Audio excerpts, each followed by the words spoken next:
வணக்கம் சகாப்தம் காணொளி நேயர்களே. முகங்கள் அத்தியாயம் 15. இந்த கதையை உங்களுக்கு உடனே படிக்கணும் அப்படின்னா டிஸ்கிரிப்ஷன்ல இருக்க மொபைல் நம்பருக்கு ஒரு வாட்ஸ்அப் மெசேஜ் அனுப்புங்க. புத்தகம் உங்க வீடு தேடி வருங்க. வாங்க கதைக்குள்ள போலாமா? மெல்ல மெல்ல கண்களை திறக்க முயன்றாள் சந்தனா. மெல்ல மெல்ல கண்களை திறக்க முயன்றாள் சந்தனா. ஏதோ மங்கலாக தெரிந்தது. மீண்டும் கண்களை மூடி திறந்தாள். இப்போது கொஞ்சம் தெளிவாக தெரிந்தது. அவளது கையை யாரோ பிடித்திருப்பது போல் தோன்றியது. யார் என்று பார்த்தவள் அதிர்ந்தாள். ருத்ர பிரதாப் தான் அவளது கையை பிடித்துக் கொண்டிருந்தான். சட்டென உதறி தன் கையை விடுவித்துக் கொண்டாள். அசைவு தெரிந்ததும் எழுந்து நின்ற ருத்ர பிரதாப்பின் கண்கள் கோபத்தில் சிவந்தன. அஸ்வினும் அங்குதான் இருந்தான். அவன் பார்க்க தனது கையை அவள் உதறியதை அவனால் ஜீரணிக்க முடியவில்லை. உடனே அவனிடம் திரும்பி, Ashwin, please leave as alone என்றான். ஆனால் அவனோ நந்தினியை பார்த்தான். அவள் எதுவும் பேசாததால் வேறு வழியின்றி டேக் கேர் நந்தினி என்று கூறிவிட்டு வெளியேறினான். ஆர் யூ ஓகே என்று கேட்ட ருத்ர பிரதாப்பிற்கு பதிலேதும் சொல்லாமல் கண்களை மூடிக்கொண்டாள். கோபத்தில் அவனது வெண்ணிற முகம் செங்கொழுந்தாகியது. இருப்பினும் அவனால் எதுவும் செய்ய முடியவில்லை. அவள் அருகில் இருந்த சேரில் மீண்டும் அமர்ந்து கொண்டான்.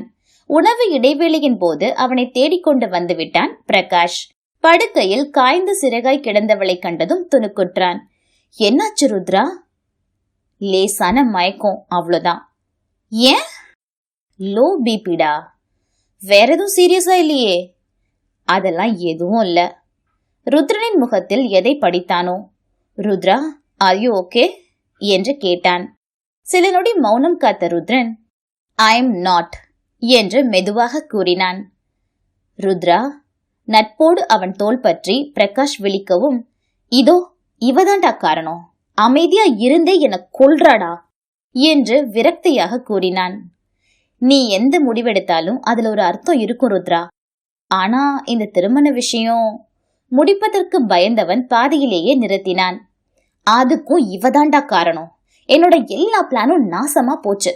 எல்லாம் இந்த இர்ரெஸ்பான்சிபிள் இடியட்டால. கட்டிலில் படுத்திருந்தவளை காட்டி ஆக்ரோஷமாக கத்தினான். அதற்கு மேல் தூங்குவது போல் நடிக்க முடியவில்லை அவளால். கட்டிலில் இருந்து ஆவேசமாக எழுந்தவள், நான் தான் உங்களை பிரஸ் மீட் கொடுக்க சொன்னனா? நம்மோட பேர் கிசுகிசுல கூட சேர்ந்து வந்துடக்கூடாதுன்னு நினைச்சேன். ஏன் இன்னைக்கு காலையில உங்க அபிப்பிராயமும் அதுதானே? அதுக்குள்ள என்ன வந்துச்சு? கோபமாகவே கேட்டாள். அதுக்குள்ள அஸ்வின் வந்துட்டான். ருத்ரனும் அதே கோபத்தில் பதிலளித்தான். அதுக்கு இவ்ளோ பெரிய நாடகமா? செத்தாலும் சாவனை தவிர இந்த கல்யாணத்துக்கு நான் சம்மதிக்கவே மாட்டேன் உறுதியாக கூறினாள். ஹலோ, எக்ஸ்கியூஸ் மீ, எனக்கும் அந்த ஐடியா துளி கூட இல்ல திட்டவட்டமாக கூறினான் ருத்ர பிரதாப். குழப்பத்துடன் அவனை ஏறிட்டாள். ருத்ரா, என்னடா கேட்டே விட்டான் பிரகாஷ். அவனுக்கு பதிலளிக்காமல் அவள் கட்டில் அருகே சென்றவன், நான் சொல்ல போறத நல்லா கேட்டுக்கோ. 10 நாள்ல ஷூட் முடிக்கதான் நான் பிளான் பண்ணேன். பட் நீ கோஆபரேட் பண்ணல. அதுக்கு மேல அஸ்வினை டைவர்ட் பண்ணவும் என்னால முடியல. அவன் வந்துட்டான். அவன் உன்கிட்ட வந்தா பேசுனா இப்படி எல்லாமே ஆபத்துன்னு தான் நான் இப்படி ஒரு அனௌன்ஸ்மெண்ட் பண்ண வேண்டியதா போச்சு. But you don't worry.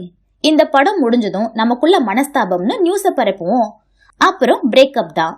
காதல் தோல்வின்னு பட வாய்ப்பு நீ தள்ளி போடவும் இது உதவும். நீண்ட உரையாற்றி முடித்தவன் அவள் பேச இடைவெளி கொடுத்தான்.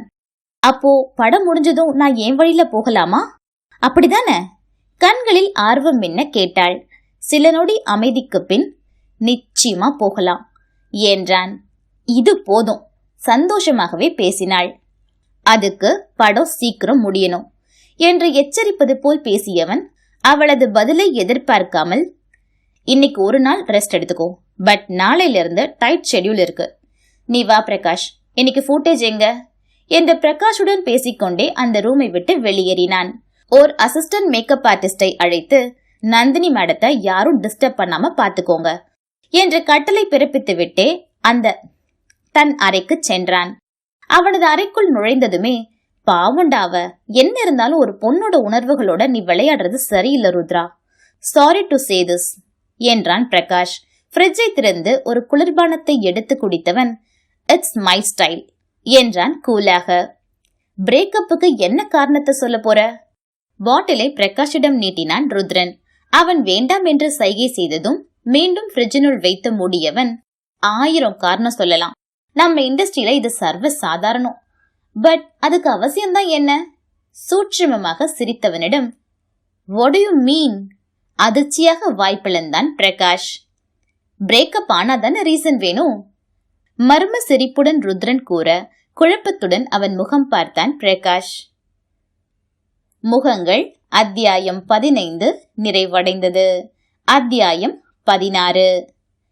பிரேக்கப் ஆனாதானே ரீசன் வேணும் என்று சர்வ சாதாரணமாக கூறிவிட்டு அங்கிருந்த லேண்ட்லைன் போனை எடுத்தவன் எண் 9 தட்டி 2 மீல்ஸ் என்று தொடர்பை துண்டித்தான். சாவதானமாக டிவியை ஆன் செய்துவிட்டு பெட்டில் பொத்தென விழுந்தான். டிவியில் பிளாஷ் நியூஸாக இவனுடைய பிரஸ் மீட் தான் ஓடிக்கொண்டிருந்தது. ருத்ரனும் நந்தினியும் ஒருவரோடு ஒருவர் பார்க்கும் போட்டோ ஸ்கிரீனில் இருக்க, பிரபல டைரக்டர் ருத்ர பிரதாப் அவருடைய தற்போதைய படத்தின் கதாநாயகி நந்தினியை மணக்கப் போவதாக அறிவிப்பு என்று கொட்டை எழுத்தில் கீழே ஓடிக்கொண்டிருந்தது. இந்த சேனல் போட்டோகிராஃபர் யாருன்னு விசாரி பிரகாஷ். திறமசாலியா இருக்கான். அபூர்வமான போட்டோ கிளிக் இது. நந்தினி சாந்தமா இருக்கும்போது சூப்பரா கேப்சர் பண்ணிட்டான். நெக்ஸ்ட் பட போட்டோ ஷூட் இவனுக்கு கொடுப்போம் என்று பேசிக்கொண்டே போனவன் பிரகாஷிடமிருந்து பதில் வராததால் அவனை திரும்பி பார்த்தான். பிரகாஷ் அவனை வெறித்து பார்ப்பது தெரிந்தது. ஏய் பிரகாஷ், என்னாச்சு? ஏன் அங்கே நிக்கிற? இங்க வா என்று பெட்டை காட்டினான். Don't act Rudra. அவங்களுக்கு உன்னை சுத்தமா பிடிக்கல. அவங்கள அளவுக்கு அதிகமா காயப்படுத்துற. ஐ நோ, பட் அவ என் கூட இருக்கிறது தான் நமக்கு நல்லது. நம்மளோட சுயநலத்துக்காக ஒரு பொண்ணோட வாழ்க்கையை அழிக்கிறது பாவம் ருத்ரா. போதும் உன் சொற்பொழிவு. ஏன் கூட தானே இருக்க. நமக்கு எதிரிகள் அதிகமாக்கிட்டே போறாங்கன்னு உனக்கு தெரியாதா? அந்த போலீஸ் கிருபாகரன், அஸ்வின், இப்போ சஞ்சய். சஞ்சயா? அவன் என்ன பண்ணா? பேசிக்கொண்டிருந்தவனை இடைவெட்டினான் பிரகாஷ்.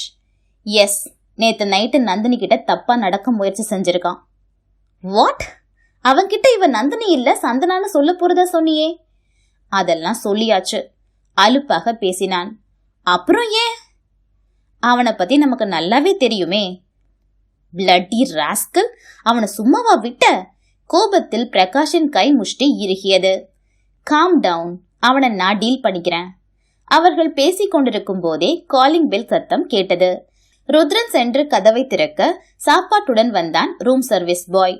சாப்பாட்டை டேபிள் மீது வைத்தவன் பரிமாற ஆயத்தமானான். நாங்க பாத்துக்கிறோம், நீ போ என்று ருத்ரன் கூற அந்த சர்வர் வெளியேறினான். நமக்கு மட்டும் இல்ல, நந்தினிக்கும் இதுதான் நல்லது. சரி, வா சாப்பிடலாம். என்னோட இண்டஸ்ட்ரி சிம்மை ஆன் பண்ணணும். பிளாஷ் நியூஸை பார்த்துட்டு ஏகப்பட்ட கால்ஸ் வந்திருக்கும் என்று பேசியபடியே பிரகாஷின் கைப்பற்றி அழைத்து சென்று சாப்பிட அமர்த்தினான். ருத்ரனின் திறமை இதுதான். அவரவருக்கு ஏற்றபடி கூறி தான் நினைத்ததை முடிப்பது. அதனால்தான் அவனால் சிறந்த டைரக்டராக முடிந்தது. நந்தினியின் செல்போனில் வந்த குறுஞ்செய்தி, வாட்ஸ்அப் வாழ்த்துகளுக்கு விடிய விடிய பிரகாஷ் தான் பதிலளித்துக் கொண்டிருந்தான். அதில் சில குறுஞ்செய்திகள் அவனுக்கு எரிச்சலை ஏற்படுத்தியது. Waiting so long for your company dear. Only one night, please என்று ஒரு டைரக்டரும், What? Are you committed? No dear, I want you என்று ஒரு ஹீரோவும் அனுப்பியிருந்தது அவனை முகம் சுளிக்க வைத்தது. எண்ணிலடங்கா ஆசையுடன் உனக்காக நான் காத்திருந்தேன். இறுதி வரை தாமரையிலே தண்ணீராகவே இருந்து விட்டாயே கண்மணி என்று ஒரு பாடலாசிரியன் கூட அனுப்பியிருந்தான். கடவுளே, தலையில் அடித்து கொண்டான்.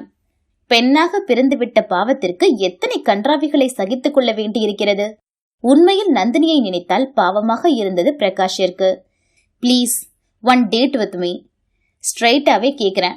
எல்லா வாட்டியும் மாதிரி இப்போ புரியாத மாதிரி நடிக்காத என்கிற புலம்பலை படித்த போது எத்தனை பேருக்கு தண்ணி காட்டியிருக்கிறாள் என்று நந்தினியின் சாமர்த்தியத்தை மெச்சினான். கழுவுற மீன்ல நழுவுற மீன். இண்டஸ்ட்ரியில் ரகசியமாக உலா வரும் நந்தினியின் இன்னொரு பெயர் இதுதான். அந்த பெயர் அவளுக்கு எத்தனை பொருத்தம் என்பதை இப்போது கண்கூடாக பார்த்தான் பிரகாஷ். தொடர்ந்து வந்து கொண்டிருந்த இது போன்ற நாகரிகமற்ற கீழ்த்தனமான குறுஞ்செய்திகள் ருத்ரனின் முடிவு சரிதான் என்னும் எண்ணத்தை அவன் மனதில் விதைத்தது. அவரவர்களுக்கு ஏற்றாற்போல் பதில் அனுப்பிவிட்டு எல்லா மெசேஜையும் அழித்தும் விட்டான். 100% இதை அவள் பார்த்து விட்டாலும் இன்னும் பிரச்சனைதான் அதிகமாகும் என்றது அவனது மூளை. அவளுக்கு வரும் போன் கால்களை அட்டன் செய்து, மேடம் ஷூட்ல இருக்காங்க, முடிஞ்சதும் கால் பேக் பண்ணுவாங்க என்று சொல்லி கட் செய்ய ஒரு பெண்ணை நியமித்திருந்தான் ருத்ரன். அனைவருடைய அழைப்பையும் தவிர்க்க செய்து விடலாம். ஆனால் சந்திரிகாவை அப்படி சுலபமாக தவிர்த்து விட முடியாதல்லவா?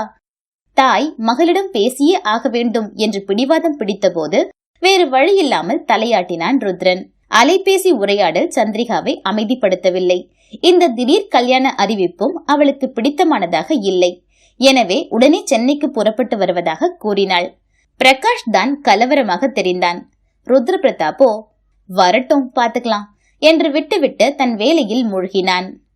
அவனுக்கு நன்றாக தெரியும் சந்திரிகா வருவதற்கு எப்படியும் 1 வாரம் ஆகிவிடும் என்று. ஏனென்றால் சந்திரிகாவின் நெருங்கிய உறவில் ஒரு திருமணம். அதனால் இப்போது இது தேவையில்லாத கவலை என்று ஒதுக்கி வைத்தான். சந்திரிகாவை போல் ருத்ர பிரதாப்பின் தந்தை மோகன் பிரதாப் மகனுடன் பேசினார். இது என்ன திடீர்னு முடிவெடுத்திருக்க ருத்ர? பாப்பா, ஐ லவ் ஹர். போன வாரம் வரைக்கும் லவ்வே பண்ணலன்னு சொன்ன.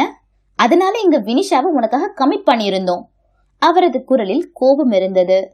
சாரி பாப்பா, நான் அம்மா கிட்ட வினிஷா வேண்டான்னு சொல்லியாச்சே. And also I want to choose my life partner and that's Nandhini. அவனது வாக்கியத்தில் சாரி இருந்த போதும் குரலில் பிடிவாதம் இருந்தது. But that's not a good idea Rudra. ஒரு நடிகை எப்படிப்பா நம்ம ஃபேமிலிக்கு? நடிப்பு அவளோட தொழிலை வச்சு அவளோட கேரக்டர் முடிவு பண்ணாதீங்க டாட். அழுத்தமாக கூறி தந்தையை வாயடைக்க செய்தான். இதற்கு மேல் ஒரு வார்த்தை பேசினாலும் வார்த்தை வலுத்துவிடும் என்று மூத்தவருக்கு புரிந்தது. அதுவே அவருடைய கோபத்தை அதிகரிக்கவும் செய்தது. I will not support your stupidity என்றார் கோபத்துடன். அதை நான் எதிர்பார்க்கல, அலட்சியமாக கூறினான். தந்தைக்கும் மகனுக்குமான உரையாடல் மனஸ்தாபத்துடனேயே முடிந்தது. அடுத்த சில நிமிடங்களில் தாயிடமிருந்து அழைப்பு வந்தது. இவர் புலம்பி தள்ளியிருப்பார் என்று புரிந்து கொண்ட ருத்ரன் 4-5 முறை அழைப்பொலி ஒலித்த பிறகே போனை எடுத்தான். என்னப்பா, அப்பா கிட்ட ஏதேதோ பேசிட்டியா? ஆரம்பிக்கும் போதே கரகரத்த குரலுடன் துவங்கினார். ஒரு நடிகையை மருமகளாக ஏற்க அவரது மனமும் மறுத்தது. அது மட்டுமல்லாமல் நந்தினியின் பல கிசுகிசுக்கள் அவள் காதிலும் விழத்தானே செய்தது. அவர் உணர்வு பூர்வமாக அவனது முடிவை மாற்ற முயன்றார். தந்தையிடம் வெட்டி பேசியது போல் மூக்கையுறிஞ்சும் தாயிடம் அப்படி பேச முடியவில்லை ருத்ர பிரதாப்பிற்கு. இறங்கிய குரலில் தாய்மொழியில் அவருக்கு புரியும் விதமாக எடுத்து கூறினான். புரளி எல்லாம் புரளி மட்டும்தாமா, அதுல 1% கூட உண்மை இருக்காது. பக்கத்திலேயே இருந்து கவனிச்சிருக்கேன். அவ்வளவு சீக்கிரம் ஏமாந்துடுவேனா? உங்க பையன் மேல உங்களுக்கு இவ்வளவுதான் நம்பிக்கையா? She is very good at heart மா. அவ மனசு ரொம்ப அழகானது. என்ன நம்புங்க, எனக்கு மனைவியா உங்களுக்கு நல்ல மருமகளா இருப்பா. நம்ம குடும்பத்துக்கு தகுந்த பொண்ணாதான் நான் செலக்ட் பண்ணிருக்கேன். தைரியமா இருங்க என்று பேசி தாயின் மனதை தன் பக்கம் வளைத்தான். முகங்கள் அத்தியாயம் 16 நிறைவடைந்தது. நன்றி.